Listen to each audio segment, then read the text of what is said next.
Joshua Jat Leesman, and it's about time to jump into some Monday Night League here. It's really exciting. You didn't like when I mentioned this during our first cast of the decade, but this is now our second official cast of the decade in the same week. Are you going to keep track of them now? I might. I mean, are we now going to that get I've to week counted 7? two, if it happens the third time, now that you've kind of challenged me, I think I'm going to do that. All right, we'll have to see when it happens next, but right now, we got Dignitas and FlyQuest coming up. As the desk was talking about, these two were a couple of the big winners after week 1. Everybody was pretty impressed with how they both performed.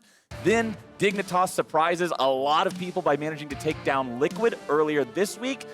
FlyQuest not quite the same level of impressive play, but we'll see if they can redeem themselves here. And it's actually a really interesting story that could only happen with LCS being 3 days a week, because they have the same shared opponent so far before playing each other. So it's really easy to kind of, in your mind, do a little ranking of how good they look. Dignitas beat Team Liquid, and FlyQuest got absolutely demolished. So that's what they talked about along the desk, how Dignitas come into this as a favorite, but you never know in League of Legends. You never know what adjustments would have been made and what FlyQuest can try and answer back with. Well, Dignitas is going to go ahead. It's tax season. They're paying the Riven tax right about now, making sure that doesn't go into the top lane there for FlyQuest. Also banning out the Akali. I'm running out of clever jokes to make about that. It's banned every game. Blitzcrank banned out by Dignitas as Tom Kinch, Elise, and Lucian are taken out. And there you go. It's Rumble picked for FlyQuest. The Rumble first pick. And FlyQuest can do this because it's a flex pick. Yes. If this was just a top lane Rumble, you betcha Huni would have a counter pick ready that he'd be comfortable smashing Rumble with. But because it is flexible, they're going to be a little bit more okay locking it in. And I also like the fact that it's a denial pick along with the flex potential, considering this is one of the champions we've seen Huni pop off most on in the past. Yeah. You keep it out of the hands of Dignitas. You get it in your own lineup. And it looks like Dig are going to respond with a couple of power picks of their own. The boss already locked in, set there in the top lane. And we'll see whether or not they want to go ahead and lock in that Aphelios. He's been doing a lot of work lately. He really has. With Senna open, you wouldn't be too surprised to see WildTurtle match with that. I'm hoping that we see Huni play this set, even though I think it can actually be played in the jungle in the right circumstances, because so much of Set, from what we've observed, is he is a kiteable champion, but he's an incredibly strong frontliner, and he's really good when the other team tries to dive on top of him. The essence of a juggernaut. Exactly, and we've also seen, as the Senna gets locked in and Aatrox is likely going top lane now, we've also seen a few creative uses of Set to find good flanking engages. Why I'm interested to see Huni on it is he's a player who can be so aggressive, you'll have no choice but to hit him. And that's where Set's kit will actually be the strongest, so I want to really observe how Huni positions himself on the map in teamfight so he can get off the biggest haymaker possible. Well, we're going to have Thresh also locked in here for Dignitas before the second part of the bans come through. Those picks will not be mirrored, as we talked about earlier this week. It appears like frequently these days the first half of the draft does get mirrored with roles from each side. Will not be the case here this time around. We'll see how that affects the second half of the bans as Syndra and Nautilus are removed. Absolutely. I wish I knew the name of the guy. Someone tweeted me today about like draft order because I was making points about Sven and how C9 has prioritized them more in draft. Across the league, though, marksmen are almost always getting picked first rotation. Even this, with Aphelios being second and Senna being third, is a little bit later than average for what your AD carries are locking in. But yeah, absolutely. You're going to lock them in before the first phase because at the moment it is clear cut. Those are the two top ones, and there's enough power pick bans that people are willing to just make that trade. Right, when the pool is so tiny at the very top, but it's not so much so that they get banned out in that first wave, the trade is so often the play. You take that one, I'll take this one. It's a gentleman's agreement, a handshake in the draft to say we'll both take one of them, spin the bans on something else instead. Orianna and Leona are going to be those second bans, so it's 2 support bans coming out from Dig, 2 mid lane bans from FlyQuest, targeting those roles that they've already locked in, but their opponents haven't. Yeah, and I'll be curious to see what Froggen has left to go up against this Rumble mid. FlyQuest getting to just basically target out Froggen, say these are the 2 no thank you champions. Victor would be something that would scale well into the late game, but would definitely lose a ton of push early and would really hurt their ability to go for early Rift Heralds or early Drakes. So with the way Dignitas is playing, the more I'm thinking about it now, that Rumble pick could provide a lot of problems. Top of mind, I don't have a pick that Froggen should do, but we'll see what he ends up locking in. Well, it's already going to be Jarvan locked in here for FlyQuest. You saw them hovering over the Rex side, thinking about it for a moment. Is a pretty traditional counter to the Lee Sin, but hasn't been seeing a lot of great success lately, even in the counter matchup. So just going into the Jarvan for something that's more generally powerful. See if Morgana is the choice here. Very effective black shields against the hooks coming out from Thresh, but nope. It'll be Alistar for some engage and some disengage, some turret dive potential too. Yeah, I love watching Alistar. I love playing Alistar. You basically shouldn't if Nautilus or Leona are up. So that's why I'm okay with IgNar picking it here. Because they clearly target banned out the more powerful tank supports, but I still think there's a lot of stuff you can do with Alistar, particularly in the roaming game. So I think directly in 2v2s against Thresh or Felios, it's actually going to be a little bit of a rough lane. But as they mentioned on the analyst desk, if they can unlock him, he can be incredibly effective, like the mid lane ganking of Alistar, being able to actually headbutt someone backwards. Some of the most powerful in the game from the support position. I'm having flashbacks to Season 1 where Alistar builds Heart of Gold and Philosopher's Stone, never levels past 3 and just runs back and forth between lanes for the entirety of the game. The old school times, but speaking of time, we're going to lock in the boy who shattered it. Echo picked up for Dignitas and Froggen in particular here. This champion has been pretty crazy recently. He's been seeing a lot of play in the jungle, but also still mid lane. And the cooldown on the ulti gets insanely low after he builds some cooldown reduction and gets some levels, so there's a lot of outplay potential. It gets low enough that you should actually use it for recall. Like, you go back to base, you buy all your items in under 3 seconds, then you all back to where you recalled from. Yep. Is a good strat for that. In terms of, like, I was wondering what Froggen is going to play, this at least has a lot of tempo. So I don't think it's necessarily a pick where he'll be going for solo kills. He will be able to get kills with gank assist, but it's like Rumble shoves in so fast, you need something that can try and keep up, and a teleport Echo who has multiple ways back into the lane and good wave clear, I think is a strong choice. And an interesting thing about Froggen, something that I've enjoyed seeing in the conversations online between the fans about this Dignitas that has shown up really good so far in their first 3 games.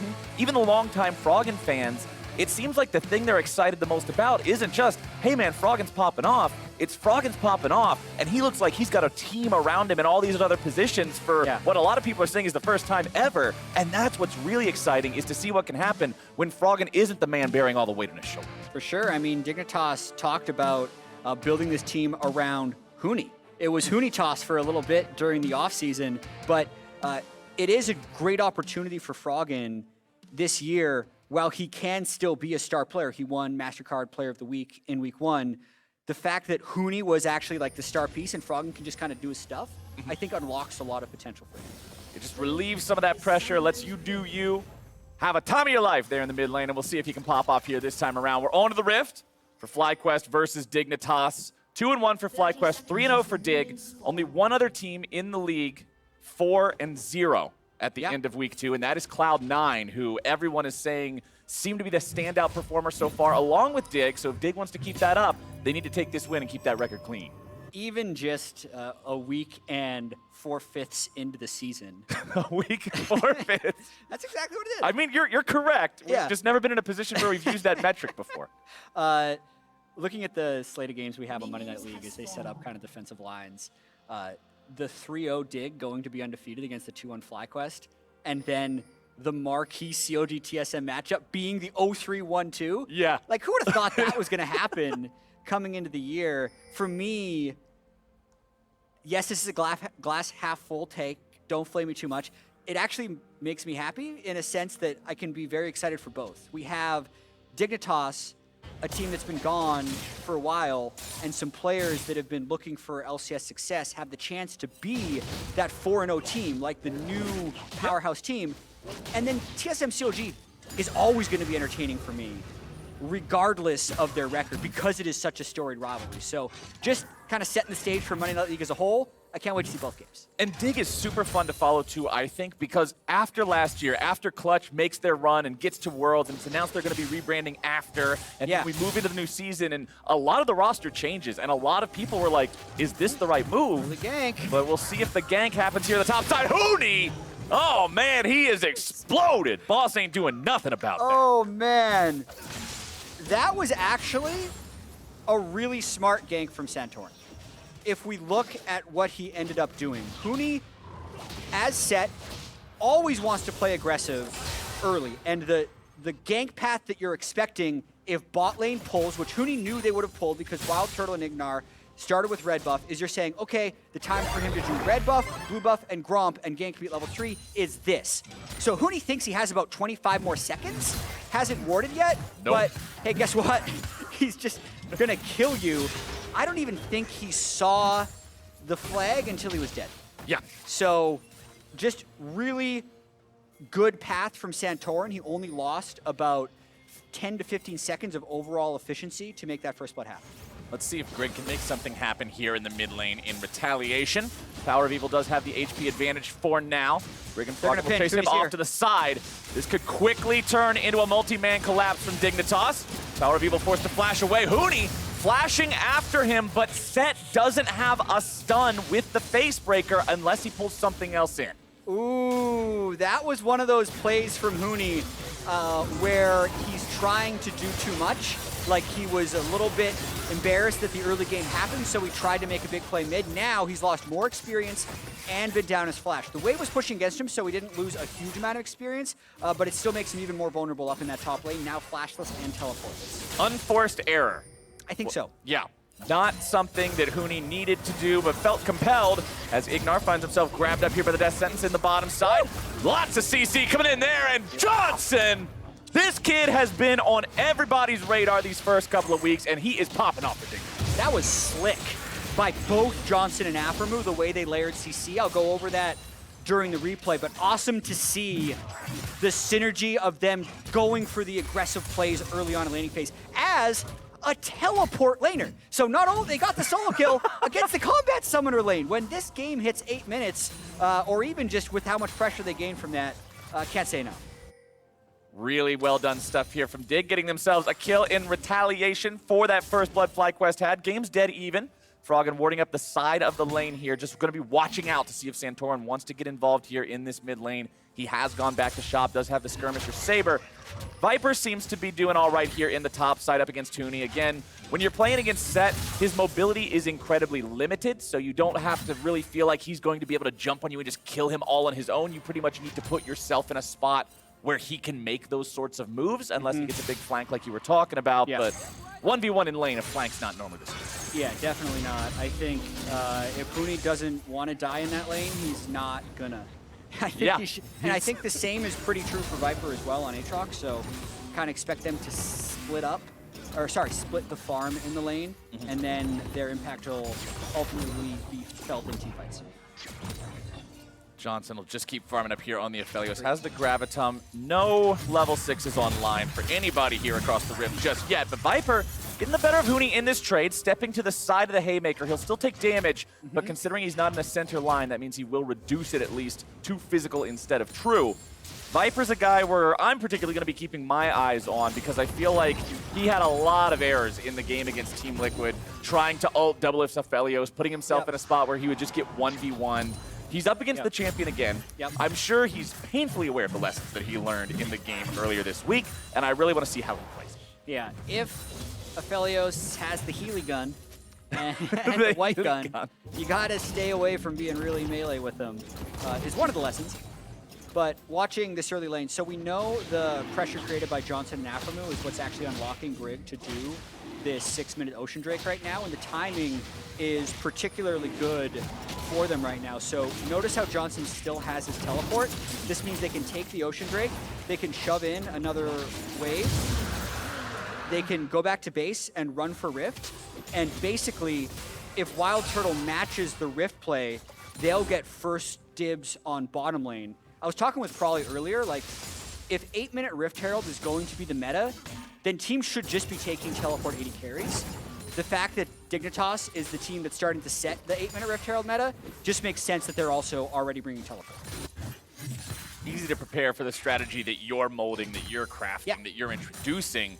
You're the one who has all that knowledge into it. Gold still very close here between these sides as PowerOfEvil and Froggen have the ultis turned on here in the mid lane. You can see PowerOfEvil just now ticking level 7 here on the Rumble. Sorcerer's Shoes rush for the extra magic penetration just to make sure that when he does find the damage with those flame spitters, it hits hard. Froggen taken solo, has to chrono break back as the equalizer comes down. Grig is nearby to prevent any kind of a dive, but Froggen definitely comes out worse for wear on that one.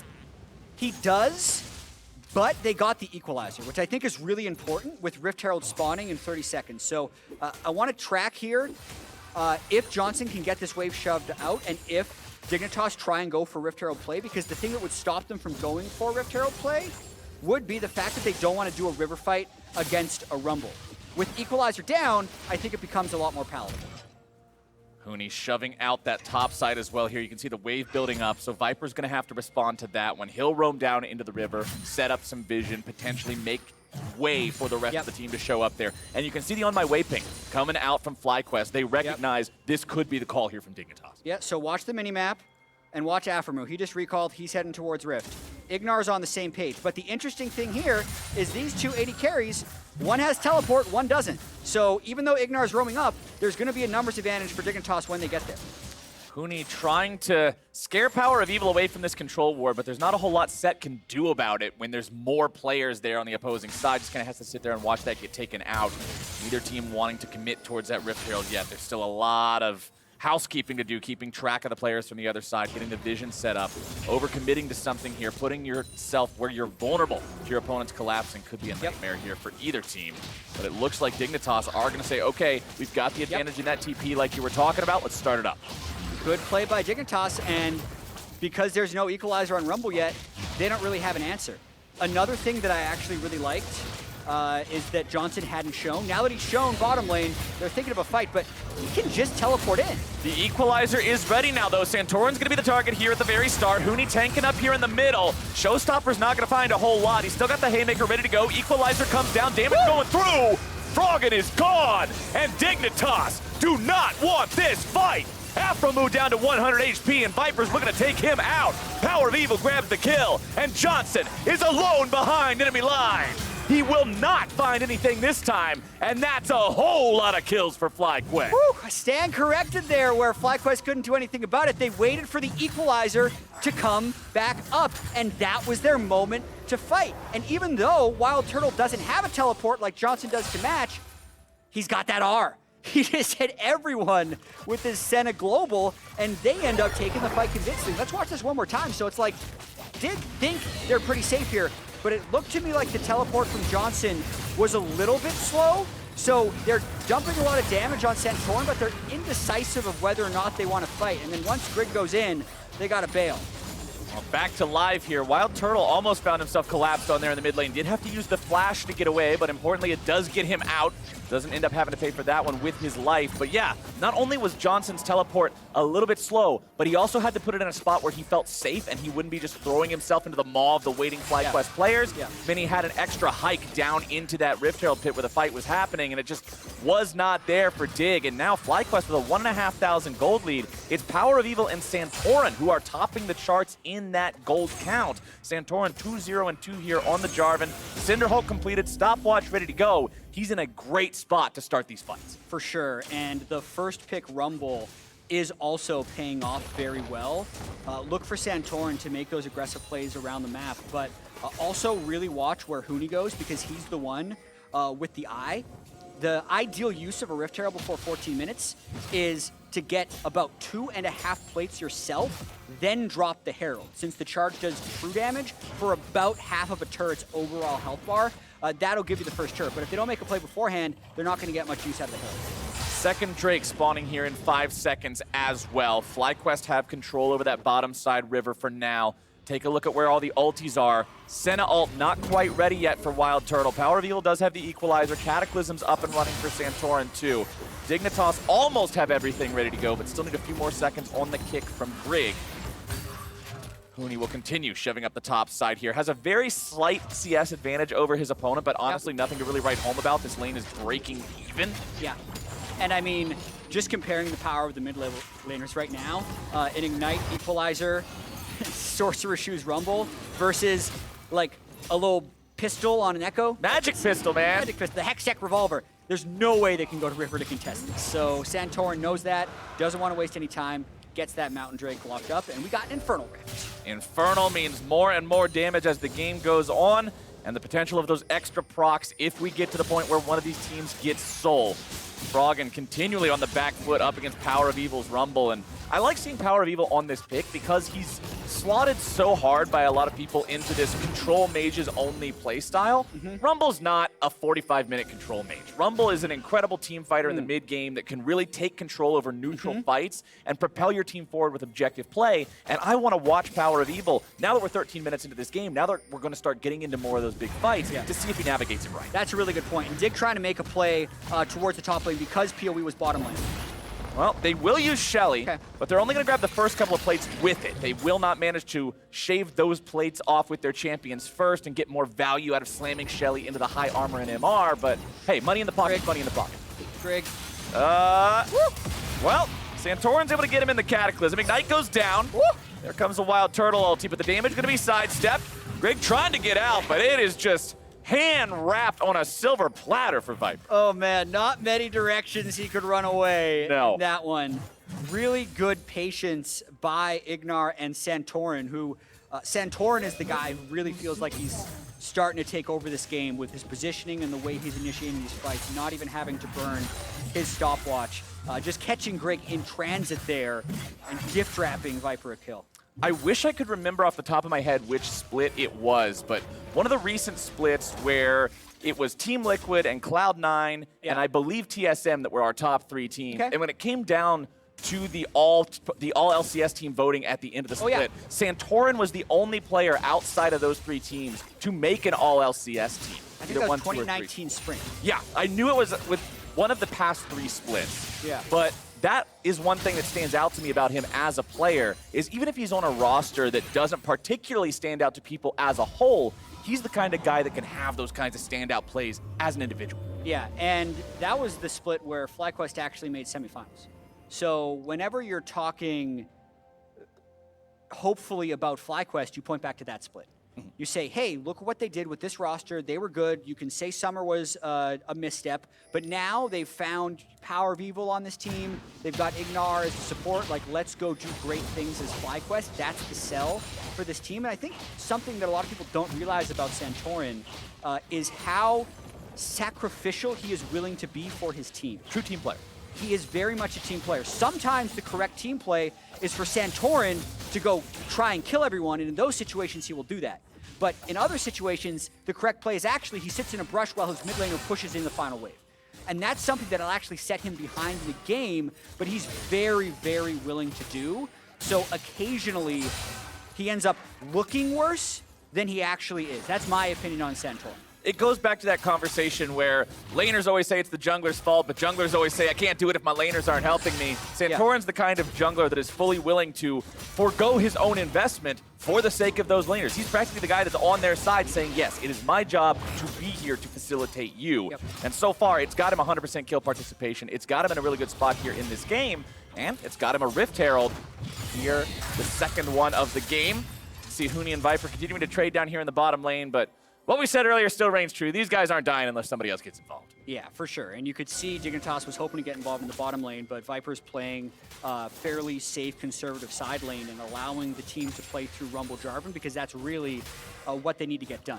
It's also going to be kind of fascinating to watch this as FlyQuest is 1 teleport against 3, but so much stronger in team fights. So I think actually the correct play for FlyQuest in a lot of situations is to try and force fights, which really means IgNar and Santorin have to find good playing positions. Johnsun currently has the Reddit clip loadout with his gun, sniper rifle, plus the turret-creating Ninja Star throwing crescendum. So those are the 2 that can catch you off guard and find you sniped down from 3,000 range away. One of them about to expire here very soon, so that means he probably won't have that for the next fight. Neither one of these side seems especially bloodthirsty.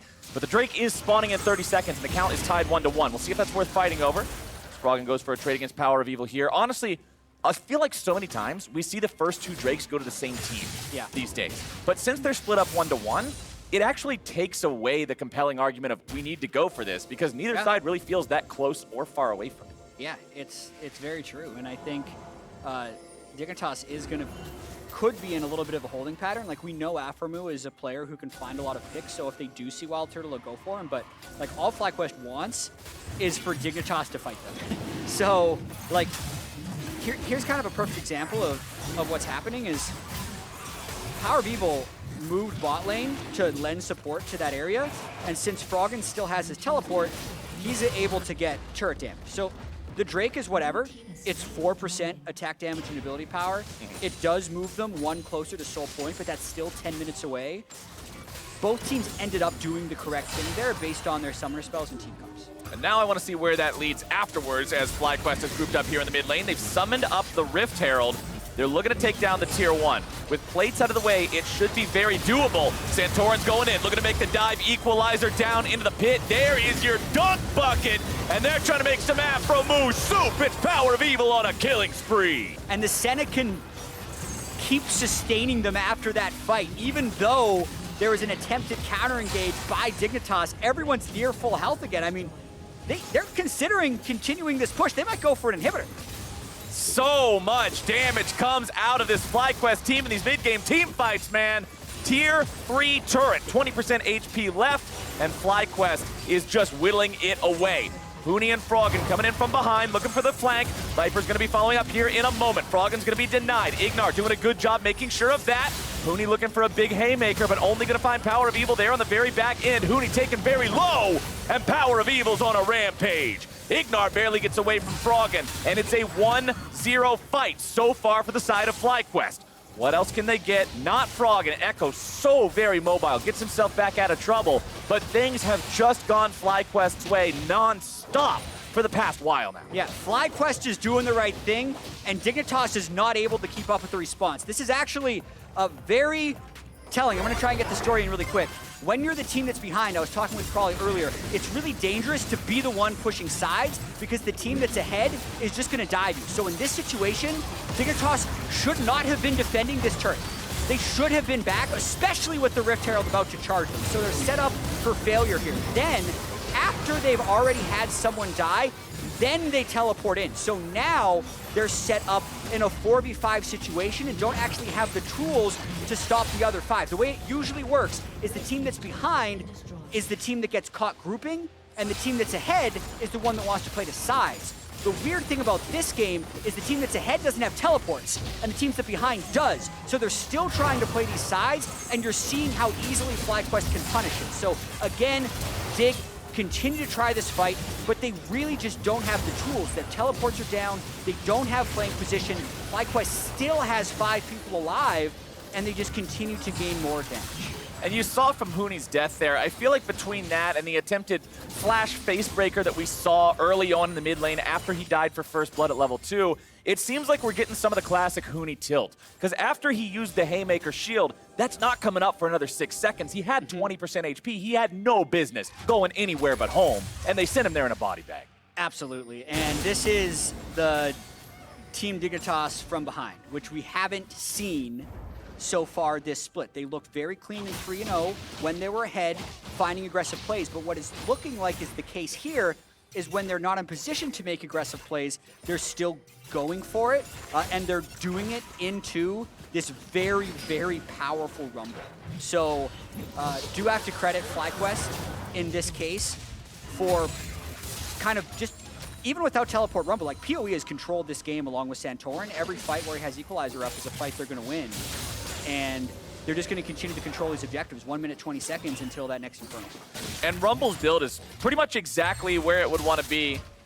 Double spell penetration items, Leandri's Torment, all completed around 21 minutes. Morello Nomicon is also picked up here to help deal with some of the healing that could be coming out from Froggen's ultimate. I know there's a lot of discussion these days on Twitter about whether or not Morello Nomicon should be built in each individual game. We'll leave that up to everyone to form their opinions, but it will provide some extra damage, some extra healing negation power, as that Infernal Drake is up in 45 seconds. This one would put FlyQuest on Soul Point, and they feel completely comfortable stepping up into Dignitas territory, controlling that area, putting down wards, stealing away the blue buff. as Viper finds himself in a 1v3, but he won't find himself there for long. Easy pickup there for Dig.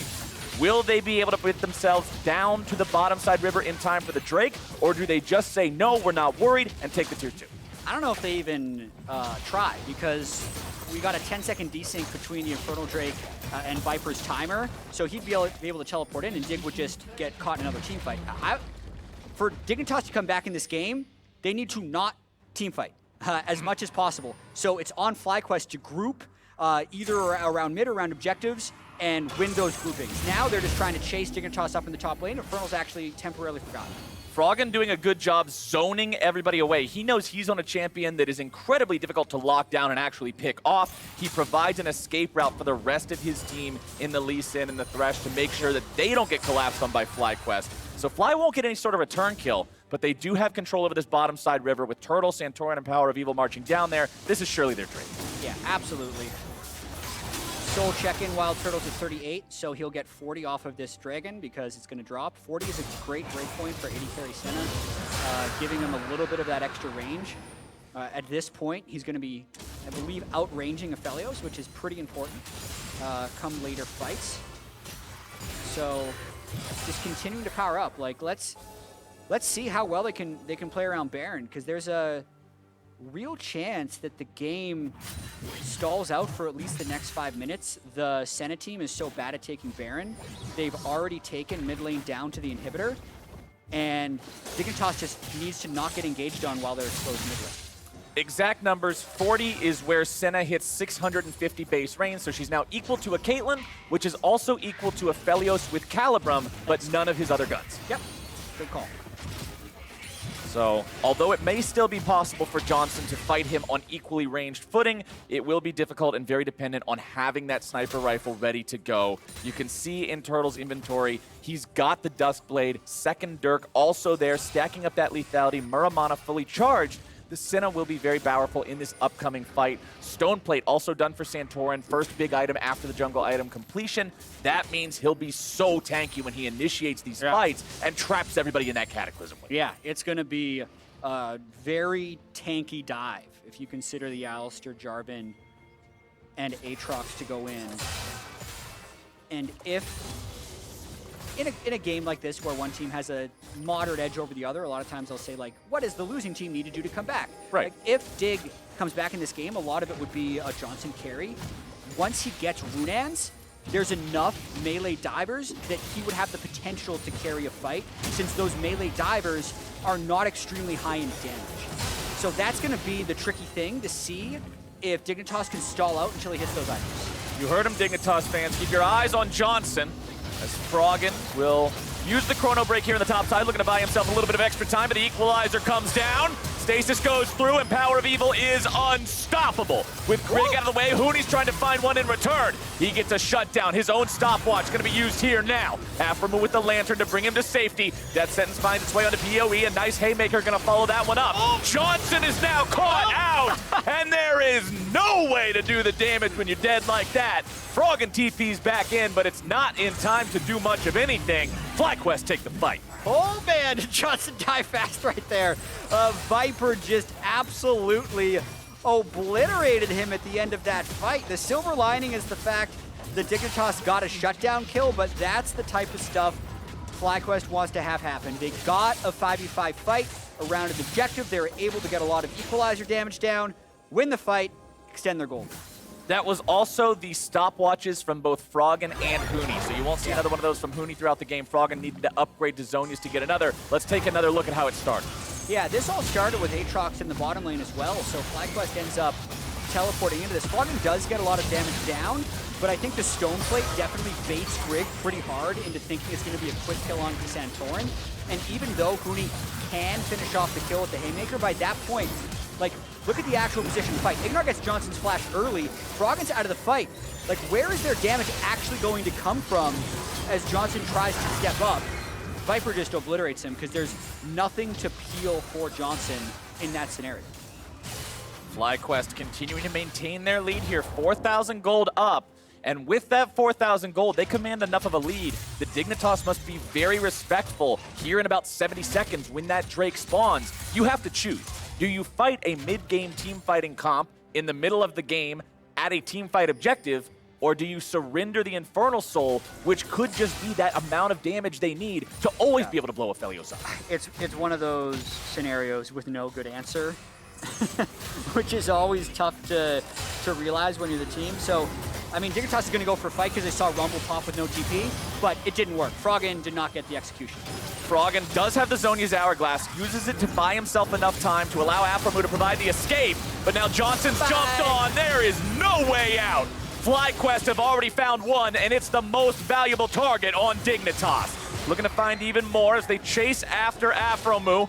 Box drop down to buy a little bit more time, but not today, sir. Viper takes him out, and that's 2 for 0. FlyQuest is making this look easy. Yeah, their teamwork has been on point here. WildTurtle assisting from long range, but more so just like the power of this Rumble Jarvan combo on top of...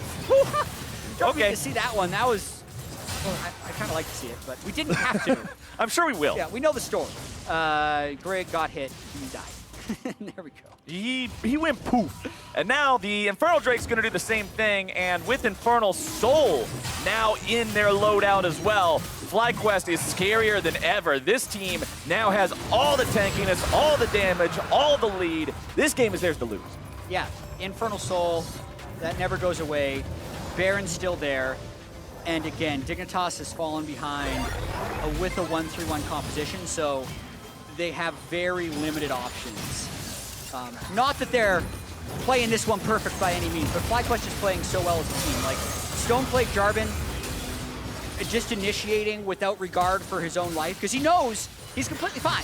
He knows he's got the Stoneplate and the damage can't be retaliated. So they're picking on the flashless Aphelios over and over again. Easy to chase down Aphromoo. Let's see this Grig play. A little bit of desperation when you're trying to go for the Drake Soul. And yeah, I think WildTurtle just shot him 3 times. That'll happen. That was about it. That'll happen. No more, no less. 3 shots. You're out of there. FlyQuest onto the Baron now. Dignitas really just don't want anything to do with this. They know there's no way they can contest a fight. Grig might try for a Miracle Steal. Sonic Wave looking to go in, but he'll be blown up before he ever gets the chance. Santorin buying some time. He's not in the pit. Froggen could try to make some sort of a steal happen. Huni goes in. Could this be the haymaker? Oh, it is taken by Dignitas. You have got to be kidding me. FlyQuest, they lose the Baron. They trade 2 for 1, but that is not worth it. You don't want to be giving those away. Come on, FlyQuest, come on! You got the Santorin smite, and there's no way Grig survives to make his way into the pit. So if you're gonna hop over with somebody else and keep your smite alive, because let's watch this one more time. Baron at 3K, Viper and IgNar already got this under control. Like, they're gonna stop him. Santorin jumps over the pit. Actually, Grig kicking him further back is good. Johnsun finishes him off. But anyway, oh crap, like there's no one with smite here. Huni and Froggen both just kind of go, and terrible equalizer by PoE. He was trying to kill Froggen, but really should have just laid it down in the pit. And then, oh my goodness, Froggen gets it with Lich Bane auto attack. And it was at 87 health, so you could have breathed on it or just looked at it the wrong way and it would have died. A support auto attack probably would have been able to take it out as long as you didn't have the debuff, but yeah, that's tragedy there for FlyQuest. Everything was going so good, things were looking clean there for a while, and now they got to deal with the fact that Dignitas has Baron for about 90 more seconds. Of course, the Baron power play is not going to look too impressive. They won't really have a chance to do anything with it, but it will buy them time. Yeah, I mean, they can't win team fights. No. And they can't necessarily make stuff happen in side lanes because none of their side laners can win 1v1s. So, yeah, they got the Baron. Yeah, that's it. In terms of like what are they going to be able to do with it, I don't think they're going to be able to do much. WildTurtle's at 75 souls, going on 80. FlyQuest can just keep doing this. It just might take a little bit longer. Santorin continuing to lead the charge there on the front lines. Tier 2 turret going to fall.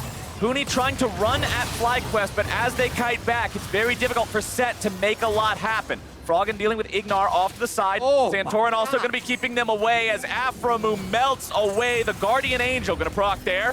Huni will be kept alive only a moment longer, and now he's gone too. 2 for 0 for the side of FlyQuest. And IgNar's just doing a great job being a distraction. He kept Froggen out of the fight. Froggen looks to at least try to get something in return. He chrono breaks back, but now he doesn't have it any longer. He'll buy as much time as humanly possible with that stasis, but Turtle, he times it right, and the Dawning Shadow takes the kill.